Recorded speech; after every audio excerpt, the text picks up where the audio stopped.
से क्वेश्चन लिया है मैंने सुप्रीमम और इन्फीमम के ऊपर, ठीक है। तो मैंने आपको इसके बारे में बताया नहीं है, बट क्योंकि उसमें सिर्फ डिफाइन थी, आप बुक में से देख के लिख लीजिएगा, ठीक है। तो इसका क्वेश्चन थोड़ा ऐसा मतलब सही लगता है मुझे, ऐसा आप लिख सकते हैं मे भी, तो थोड़ा डिफरेंस पता चल जाएगा कि लिम इन्फीमम सुप्रीमम एंड इन्फीमम में क्या डिफरेंस है, ठीक है। तो इसको सॉल्व करने का तरीका देखते हैं। ऑलराइट, आपको बस ये याद रखने की ज़रूरत है सुप्रीमम क्या होता है, इन्फीमम क्या होता है। अब आप जानते हो कि सुप्रीमम होता है lower upper bound and infimum होता है ग्रेटेस्ट लोअर बाउंड, ठीक है। तो बस इतना ही था। अब देखो मेरी सीक्वेंस, ये दो सीक्वेंस दे रखी है, ठीक है। तो अब मैं क्या करूँगी, 1 + n, मतलब एक तरीके से ना इसको फॉर्मलाइज करूँगी कि किस फॉर्म की सीक्वेंस बन रही है। n जो है नेचुरल नंबर से बिलोंग कर रहा है, तो यहाँ पे नंबर डालते जाऊँगी मैं। यहाँ पे 1 डालूंगी तो मुझे सबसे पहले नंबर क्या देगा, 2। मैंने यहाँ पे n की जगह क्या डाला, 2 डाला, तब मुझे देगा ये 3/2।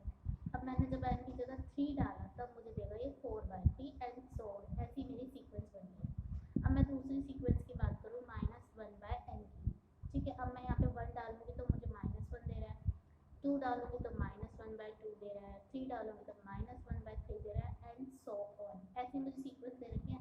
अब उसके बाद क्या करना है, आप इन दोनों सीक्वेंस को ना कंबाइन कर दें, ठीक है। इन दोनों सीक्वेंस को मैंने कंबाइन कर दिया यहाँ पर, ठीक है। इन दोनों को सब कंबाइन कर, तो सबसे पहले नंबर क्या रहा है, ठीक है। मैं इसको कंबाइन कर रही हूँ, तो सबसे पहले मैं इसका 2 ले रही हूँ, then -1, then 3/2, then -1/2, then 4/3, then 1/3 and so on, ठीक है। ये मैंने कंबाइन कर दिया। अगर मैं देखूँ ये जो सीक्वेंसेस है, ये मैंने इसको कुछ x2n से नाम दे दिया सीक्वेंस को, ठीक है। जो इसका नाम दे दिया, इस सीक्वेंस का मैंने नाम दे दिया -1/n। मैं इसकी बात कर रही हूँ, इसको मैंने 2n नाम दे दिया, ठीक है। क्योंकि ये प्लेस, इसका देखो ना, मैंने यहाँ पे इसको जब रखा है इसकी प्लेसिंग ऑर्डर पे, इसका ये -1, इसका ये -1/2, इसके इवन नंबर्स पे आ रहा है ना, राइट।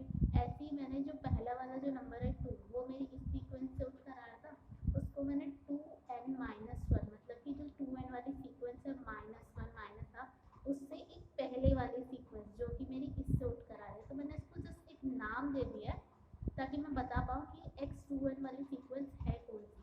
क्योंकि देखो ना, इसका ऑर्डर देखो, प्लेस देखो, अगर मैं यहाँ पर 1 डालूँ n की जगह तो x2 हो जाएगा। x2 मतलब सेकंड पोजीशन पे, और वो सेकंड पोजीशन किसकी आ रही है, इस वाली सीक्वेंस की। अब मैं इधर 1 डाल दिया, मैं 2 डालूंगी तो 4 देगा, फोर्थ वाले पोजीशन पे भी तो यही सीक्वेंस आ रही है, तो इसीलिए मैं इसको एक नाम देकर कर रही हूँ, ठीक है। अब इतना हो गया ये। अब ऐसे 2n-1, मतलब कि जो 2n सीक्वेंस यहाँ पर आ रही थी उसमें से एक कम कर दूंगी तो पीछे चले जाएगी, और वो सीक्वेंस आ कहाँ से रही है, इस वाली फॉर्म में से, तो वो इस वाली फॉर्म में से आ रही है, ठीक है। अब मैं क्या कर रही हूँ, अब इसमें है ना, अब देखो हमें बोल रखा है कि हमें लिम सुप निकालना है। लिम सुप मतलब बेसिकली हमें लिमिट लगानी है सुप्रीमम में, तो ये मेरी सीक्वेंस है, मैं इधर लिमिट लगा रही हूँ, लिमिट, ठीक है। मैं यहाँ पे डायरेक्टली लिख रही हूँ, ये 0 पे कन्वर्ट कर रही है, 0 पे कन्वर्ट कर रही है, मतलब मैंने इधर लिमिट लगा रखी है as n tends to infinity. मैंने यहाँ पर n को इंफिनिटी पे टेंड करना है। 1/∞ इज 0, तो ये कन्वर्जेंट होगी 0 पे। अगर मैं इधर भी इंफिनिटी अप्लाई करूँ तो यहाँ पर 1/∞ इज 0, तो बचेगा क्या, सिर्फ 1 as n tends to infinity, ठीक है। अब मेरे को चारों जो फॉर्म फाइंड करने थे वो मुझे मिल गए हैं। देखो ना, लिमिट इन्फीमम क्या होगा, सॉरी सुप्रीमम है पहला, तो चलो दूसरा पढ़। इन्फीमम मतलब क्या, लिमिट लगा रही हूँ इन्फीमम, ठीक है। उससे पहले बिफोर दैट, ये जो एल है ना मेरी लिमिट है, ठीक है। और सब सीक्वेंसेस लिमिट मेरी कन्वर्ज कहाँ कहाँ पे कर रही है, 0 और 1 पे, ठीक है। तो 0 पहले आएगा, 1 पे कन्वर्ज कर रही है, ठीक है। अब सबसे पहले बात आती है ए, मुझे निकालना है लिम सुप्रीमम निकालना है।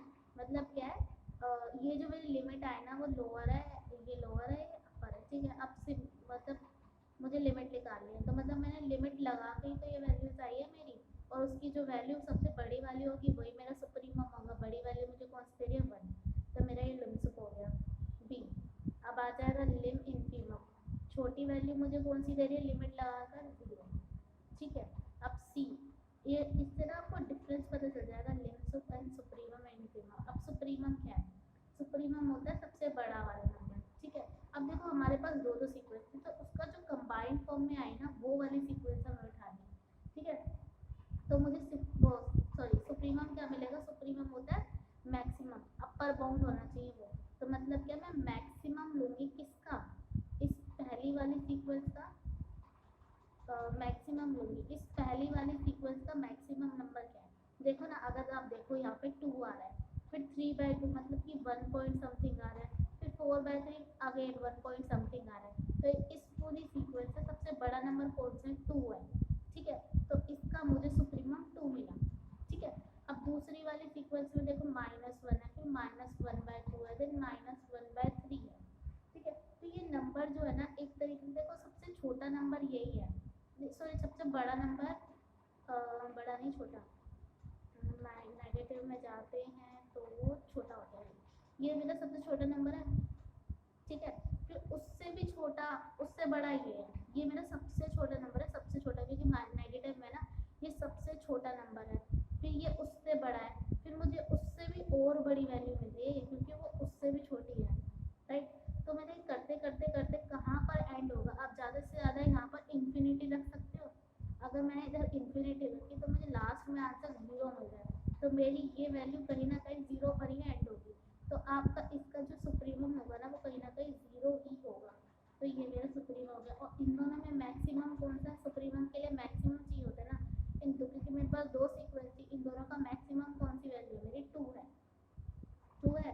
ऐसे ही मैं डी के लिए करूँगी, मेरे को इन्फीमम की बात करनी है, ठीक है। अब इन्फीमम क्या होगा? पहली वाली सीक्वेंस कहाँ पर जा रही है? अगर मैं एन को इन्फिनिटी तक रख दूँ, ठीक है, इन्फिनिटी रख दूँ तो ये मेरे को 0 देगा और 1 जाएगा। मतलब क्या है? 1 तक जा रही है ये मेरी पूरी सीक्वेंस, तो ये मेरी 1 तक जा रही है। इन्फीमम मेरा इस सीक्वेंस का 1 हो गया। अब मैं इस सीक्वेंस का इन्फीमम देखूँ तो वो मेरा -1 है, क्योंकि बाद में मेरी वैल्यू बड़ी होती जा रही है, तो -1 मेरा इन्फीमम हो गया, ठीक है। अब इन्फीमम के लिए मुझे सबसे छोटी वैल्यू चाहिए होती है ना, तो यहाँ पर मैं लगा दूँगी मिनिमम, ठीक है। अब इन दोनों में से मिनिमम कौन सा? अब मैंने तो अलग अलग सीक्वेंस से बात है, अब इन दोनों में तो बात करूँगी। अब इन दोनों में मिनिमम कौन सा है? -1, ठीक है। आई होप आपको समझ आया होगा। Okay, bye bye.